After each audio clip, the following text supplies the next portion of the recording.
Медіацентр Україна. Я Вадим Красноокий. Вітаю. Медіацентру Ukraine. My name is Vadim Krasnoky. I would like to welcome all of the journalists joining us to spread the truth about the war in Ukraine. With us today is the mayor of Mykolaiv, Oleksandr Sienkevych. He's dialed in by Skype. Mr. Mayor, thank you very much for joining us for our briefing. Let us start with the most important question, perhaps. How was last night in Mykolaiv? What are the consequences of the shellings? Hello? Can you hear me all right? Yes. Well, last night, several districts of Mykolaiv were chaotically targeted by the Russian missiles. This started last night around 8 p.m. The shelling was pretty intense, and the missiles are pretty intense. Cluster ammunitions and something larger. We're not quite clear about what it was yet because there were massive craters, about 5 meters deep, about 18 feet deep, and the soil has been thrown to a height of 2 or 3 stories. The districts had no military infrastructure or military personnel. These are ordinary residential quarters. Also, there was a supermarket there, a mall, and a car repair center. Overall, the fact that people keep preparing and using the rule, because of people keep using the rule of 2 walls, we have many damaged buildings with broken windows,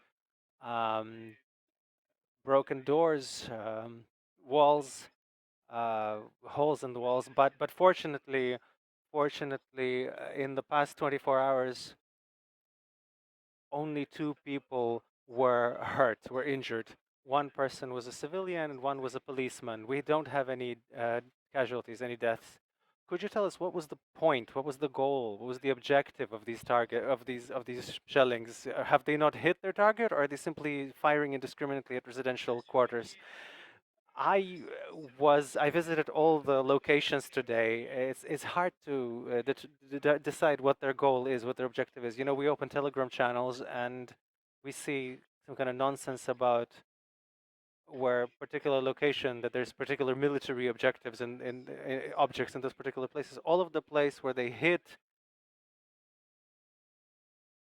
were there because they are really residential buildings. There's a tire service, car service station, and these kinds of objects. Like yesterday in Lviv, today in Mykolaiv, and this is there is something called the military economy, right? The war economy. So what is being destroyed ought to cost more than a missile. Today they destroyed cars, some glass in residential buildings, and they broke this small this power plant, 150 kilovolts, that fell down. So there's nothing that could have been an objective for them. It's literally the infrastructure and the residential buildings. Thank you. Understood. Can we talk about another serious problem that Mykolaiv is facing, which is the lack of water supply that you've now been facing for a few days? And can we talk about what the situation is with the water today and what we might expect in the nearest future? So, fighting damage.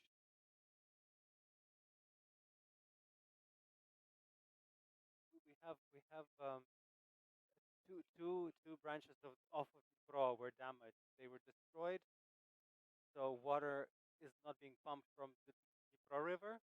So Mykolaiv has no centralized water supply. Um, Together with Mykolaiv Vodokanal, the water company, we are working to ensure potable water to the city. We have cars delivering water. And actually, in addition to Mykolaiv, we're, we're bigger than Odessa in territory, but we're less densely populated. 260 kilometers. And Odessa has helped us. They have sent 5 water supply trucks. Kropyvnytsky have sent 4. And we've been given the use of these trucks until we repair our water supply. It's not easy to repair because it is in this combat zone. So we're working on two other parallel projects. One is to draw water from a canal, and after additional treatment, and also underwater, underground groundwater. We're also expecting help from other cities. In the near future, thanks to the Association of Ukrainian Cities, we've been getting help. Drilling object. This is quite an expensive project, but essentially it should supply Mykolaiv with water. Admittedly, admittedly, it will be given according to a schedule. We've heard that we're glad to hear that there are many different possible solutions to this problem. But could you tell us, give us a sense of when the water supply will be reestablished, renewed? Unfortunately, I can't give you a deadline, a timeline, but because we expected a situation like this, we started organizing and preparing drilling at the different water supply plants. All of the hospitals to deliver water. All of the hospitals that are working are fully provided, fully supplied with water. Moreover, people who are coming in have the opportunity to get water for free. So there is a plan that in about a week we'll be able to fill the system, whereas the larger plan to provide fully supply the city up to its previous levels is about maybe a month and a half to 2 months. Thank you. Mayor, what is the humanitarian situation in Mykolaiv? Are people coming in from Kherson region? Are people moving on to other more safer places? Or perhaps people are coming back?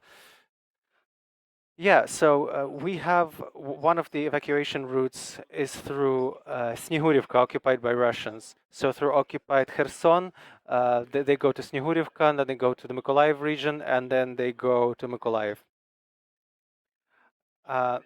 So the majority of these people who are moving with their own transport, they move on to Odessa, to Kyiv. Those who stay, we give them shelter. We feed them, warm them if they need clothes or anything, take care of their needs, and we send them to Odessa. We have everyday evacuation in Mykolaiv to Odessa and to the border to Moldova, to Palanka. People can fill in their data in an electronic form, and also they will be joined from a call center, and they can leave in the morning. So we've had 361 people leave so far. Overall, we've had about 45% of the population leave the city. We don't have an exact numbers, but we count the people according to the amount of trash taken out. Also, when we had water, we could count according to the water consumption levels in the city. We could presume how many, we could estimate how many people had left. I imagine that about 50 to 55% of the people are still here, judging by cars. Mr. Mayor, could you tell us what life in Mykolaiv is like now?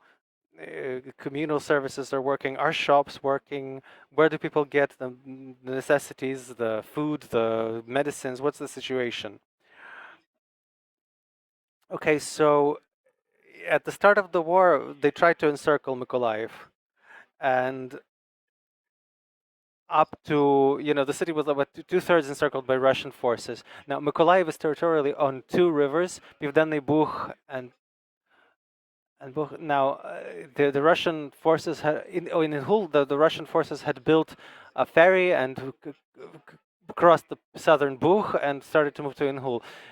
There they were stopped by forces and pushed into the Kherson region. Now there's fighting about 20-30 kilometers from the city, almost at the bank of the Dnipro, of the Dnipro-Bug Liman, and in places like Oleksandrivka and Stanislav.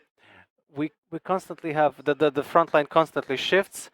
Yesterday our forces pushed the Russians back, apparently.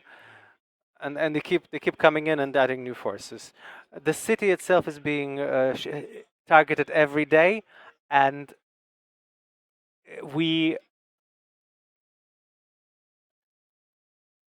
they gave people the sense to understand that the city is dangerous, that they should leave the city. And I keep telling our citizens that the city is not safe, and if they can, they should leave. As far as groceries, basic necessities, the shops are open. We have roads to Kryvyi Rih, to Kyiv, to do Kropivnitsky and Odessa. Everything reaches us. We have the medicine.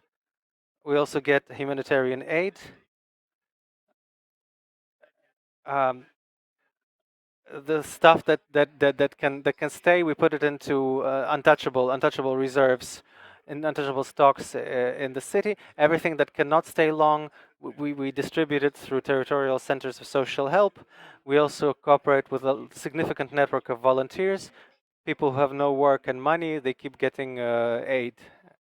Thank you. Now, the city, the Mykolaiv, has experienced a lot of stress thanks to the combat, the constant shelling, the air raids, and the threat of occupation. That, I mean, thankfully seems less. What's the mood in the city? What could you tell us about that? You know, a lot of people said that Mykolaiv is a pro-Russian town, and that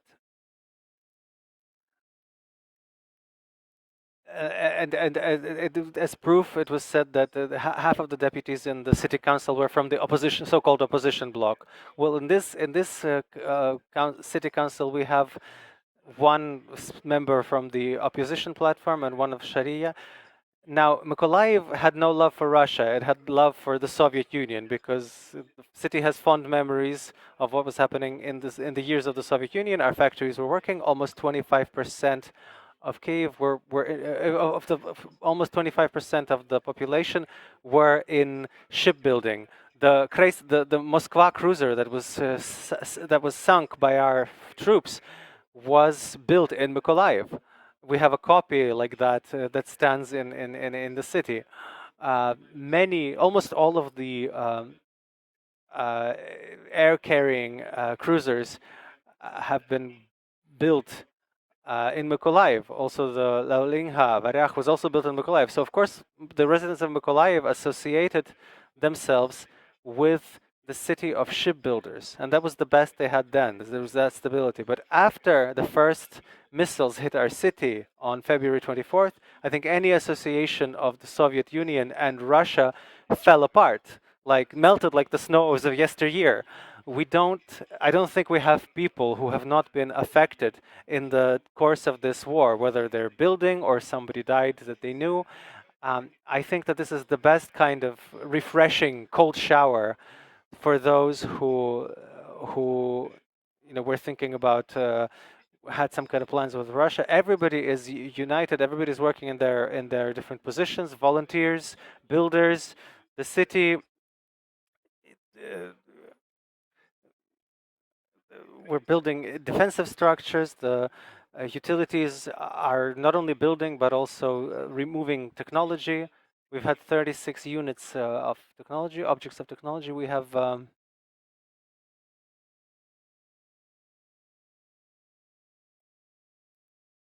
technical problems, but at least we've heard some informative answers from Mykolaiv, from the mayor, Oleksandr Sienkevych. Thank you, sir. We thank him for joining our briefing, for being with us. We thank him for his daily efforts in Mykolaiv. All the best to those who were with us. This has been Mediacentru Ukraine. I am Vadim Krasnookий. See you next.